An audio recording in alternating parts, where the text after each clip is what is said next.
அடிக்கிற வெயிலுக்கு ஏதாவது குளு குளுன்னு குடிச்சுக்கிட்டே இருக்கணும் போல இருக்கா. அப்போ கண்டிப்பாக இந்த வீடியோவை சேவ் பண்ணி வச்சுக்கோங்க. எந்த விதமான ப்ரிசர்வேட்டிவ்ஸும் ஆட் பண்ணாமல் வெரி டேஸ்டியான ஹெல்தியான பாதாம் பால் ஈஸியாக வீட்டில் எப்படி செய்யறதுன்னு பார்க்கலாமா. 10லேருந்து 20 பாதாமை ஓவர் நைட் தண்ணி ஊற்றி சொக் பண்ணிடலாம். நெக்ஸ்ட் டே மார்னிங் பாதாம் எடுத்து அதில் இருக்க ஸ்கின்னை பீல் பண்ணிடலாம். நெக்ஸ்ட் ஒரு மிக்சர் ஜாரில் உரிச்சு வச்ச பாதாமை சேர்த்துட்டு கூடவே ஒரு 1/2 கப் பால் சேர்த்து நல்லா அரைச்சிடலாம். வலுவலுன்னு அரைச்சி எடுத்துக்கலாம்.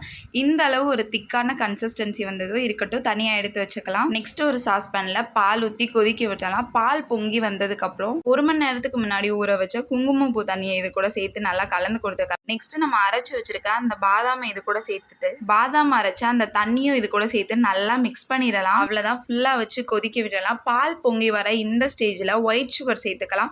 உங்களுக்கு எவ்வளோ சுகர் தேவையோ அவ்வளோ சுகர் சேர்த்துட்டு ஏலக்காய் பவுடர் 1 ஸ்பூன் சேர்த்துக்கலாம். சேர்த்துட்டு நல்லா கலந்து கொடுத்து இறக்கிட்டோம்னா இதுலேயே எந்த வித ப்ரிசர்வேட்டிவ்ஸும் ஆட் பண்ணாத பாதாம் பால் ரெடி. அப்படியே சுட சுட குடிக்க நல்லா இருக்கும். ஆனால் இருந்தாலும் அடிக்கிற வெயிலுக்கு 1 மணி நேரமாவது ஃப்ரிட்ஜில் வச்சு குடிங்க. கண்டிப்பாக ட்ரை பண்ணி பாருங்கள் கியூட்டிஸ், அல்ட்டியாக இருக்கும்.